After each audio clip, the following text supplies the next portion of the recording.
Shahar shovqinlaridan charchagan akalarimiz uchun bugun sizga havosi ham boshqacha, lekin shahardan uncha uzoq bo'lmagan joyda mana bu atmosferani qarang aka.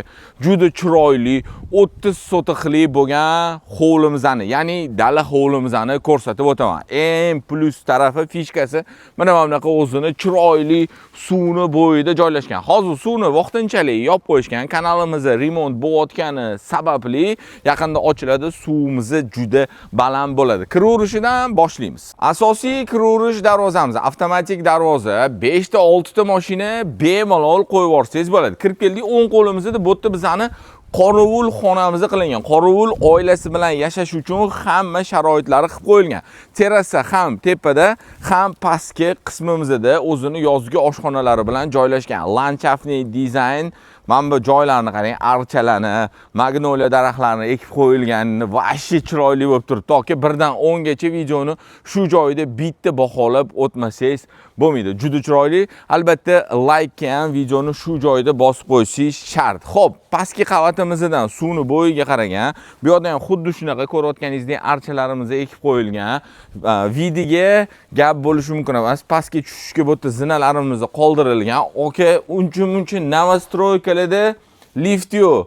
Bu xonadonimizda pastga tepaga, eng tepaga ham chiqadigan liftlarimizgacha qo'yib qo'yilgan. Asosiy binoyimizga kiraverish bu yerda eshigimiz joylashgan. Biz hozir to'liq hovlini obzor qilib turib, kelgan binoga o'tamiz. Xo'p, yo'lagimizdan shundoq o'tdik. Bu yerda bizani birinchi zal qismimiz joylashgan.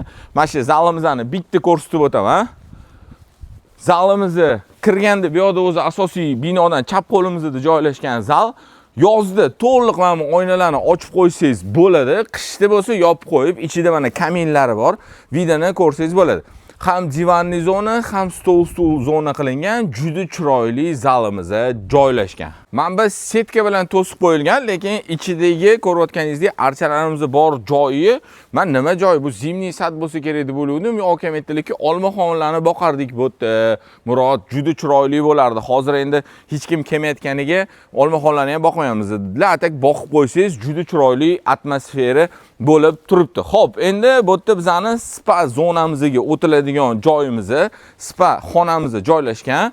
Yonida shundoq baseynimizning yonida kiraverish binoyimiz asosiy. Qani bismillahirrohmanirrohim. Kirib keldik. Ko'rayotganingizdek, bu yerda o'tiradigan joy, divanli zona, stollarimizgacha shundoq qilib qo'yilgan, bochkalarimizgacha ham qo'yilgan. Yo'ligimizdan shundoq o'tganimizda bu yerda bizani razdivalkamiz joylashgan. Mana kirdik, o'ng qo'lda razdivalka. Bu yerda prachkamiz, albatta basseyn bo'lgandan keyin aka o'zini mana shunaqa saunasi. Sauna yoqmaydigan akalarimiz uchun bo'lsa, bu yerda o'zini mana shunaqa chiroyli turetskiy hammami joylashgan. Ko'rayotganingizdek, katta turetskiy hammamiz. Bu yerda bo'lsa sanuzyili, orqasida bo'lsa sauna va hammami оборудованияsi joylashgan. Akamlarga aytdim deb, bitta qishki baseyn yetmayapti aka desam, Murod deyaptilar, mana bu baseynimiz podogrevli. Ko'rayotganingizdek, katta uzunligini qarang, olimpiyskiy baseyn bo'lib yotibdi. Murod dedilar, podogrevli, bemalol, qishda ham shundoq podogrevini yoqib qo'yib, cho'milib bemalol spa zonaga kirib ketsa bo'ladi deb aytdilar. Archalarimizni ko'rayotganingizdek to'sib turibdi baseynimizni, yozda o'tiradigan kachaylar, besedkalarigacha tayyor qo'yib qo'yilgan. Aka, ichkariga o'tamiz endi, planirovkani bitta ko'rsatib, tanishtirib o'taman. Asosiy binoyimizga kirib keldik. Atmosfera aka sizga 100% yoqadi deb bemalol ayta olaman. Mana bu mebellarning ranglari aboylar bilan juda chiroyli tushgan. Bir yoq tarafimizda stol, bir yoq tarafimizda divanli zona. Panoramli vid pardalar to'sib turibdi. Shundoq ochib qo'ysangiz suvni bo'yiga qaragan aka, xullas juda chiroyli. Xo'p, bu yerda ko'rayotganingizdek bir 15 tadan oshiq kameralarimiz o'rnatilgan. Hovlimizning atrofi suvni bo'ylarigacha nazorat ostida turadi. Общий sanuzyilimiz joylashgan bu yerda va kirganda chap qo'lda bizani oshxona qismimiz joylashgan. Oshxona qismimizda bemalol ovqat tayyorlab, mana shu joyda ovqatlanib o'tirsak bo'ladi. Xuddi shunaqa bu yerda ham panoramli vid, domofonlarimizgacha o'rnatilgan va keyin birinchi qavatda Bu yerda yoshi katta otaxon, onaxonlarimiz uchun mo'ljallangan bizani spalnamiz joylashgan. Bu spalnamizni o'zini ichida sanuzel va ko'rayotganingizdek juda chiroyli mebellari bilan o'rnatilgan. Ikkinchi qavatga chiqdik. Ko'rayotganingizdek mana shunaqa katta hol kutib oladi va eng chiroyli joyi xonadonimizni deb bemalol ayta olamiz. Aka, mana bu terrasa qismini qarang. Juda chiroyli, vidlariga gap so'z bo'lishi mumkin emas. Liftlarimizgacha o'rnatib qo'yilgan, aka, ko'rayotganingizdek.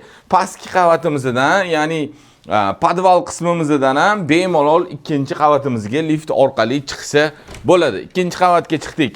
Birinchi bolalar uchun mo'ljallangan yotoqxonamiz mebellarigacha tayyor qilib qo'yilgan.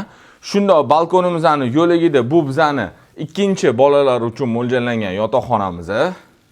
Hammasida panoramli vid, shundoq suvni bo'yi tarafga qaragan. Keyingi xonamiz bo'lsa, bu kattalar uchun mo'ljallangan spalnamiz. Bu spalnamizni o'zini ichida sanuzeli bilan va ko'rayotganingizdek razmeri juda katta. Xo'p, mana shu joyimizni ham o'zi bitta kichkina xona qilib olsangiz bo'ladi. No, endi o'zingizning oilaviy sharoitingizdan albatta kelib chiqqan holda. Общий sanuzelimiz va shundoq yonida bo'lsa, ikkinchi qavatimizdagi 4-chi kattalar uchun mo'ljallangan yotoqxonamiz joylashgan. Eng pastki qavatimiz. Shundoq tushib keldik, chap qo'lda bu yerda bizani kotelnimiz joylashgan. Uyimizning yurak qismi. Shundoq ro'parasida bo'lsa, aka, mana bu garderobniyni kattaligini qarang. Endi bilmadim, dachada nega garderobniy kerak? Yo'q, endi xohlasangiz bu yerda ham bitta xona qilib bemalol foydalansangiz bo'ladi. Shundoq podval qismimizga tushib keldik. Mana bunaqa bizani katta open space zal qismimizni kutib oladi. Bu joyi hamchi o'zi podval demasak ham bo'ladi, chunki aka, mana buni qarang. Shundoq eng pastki qavatimizdan bemalol ko'chaga chiqsa bo'ladigan eshigimizni qoldirib ketilgan. Ya'ni uyimizni siz oldi tarafidan qarasangiz 2 qavatli uy, orqa tarafidan qarasangiz 3 qavatli. Meni tushuncham bo'yicha aka, haqiqiy dala hovli mana shu bo'ladi. Ana hozirgi qurilayotgan 2 sotuv, 3 sotuvli dachalar, bilmadim, shaharda ham xuddi shunaqa uylar juda ko'p-da. Dala hovli, ya'ni dacha bo'lgandan keyin aka, mana shunaqa bo'lish kerak. Juda katta maydon, yashil maydon, ochiq, yopiq yozgi oshxona, basseynlari, saunalari, archalar, mana bunaqa toza havoli joyda bo'lish kerak. Joylashgan joyiga keladigan bo'lsak, Qibrey tumanida joylashgan. Qibrey sentridan 5 kilometr kirganimizda Sadovoy uchastka degan joyi o'zi ko'pchilik bilishar ekan. Mana shu atrofimizda ham dachalar joylashgan. Narxini videoni opisaniyasiga yozib qo'yaman. Okay, joyi egalarini ham primoy videoni opisaniyasiga raqamlarini yozib qoldiraman. Keling, aka, ko'ring. Bitta kelganingizni o'zida men sizga aniq aytaman, 100% havosi ham, mana bu atmosfera ham yoqadigan joy bo'lgan.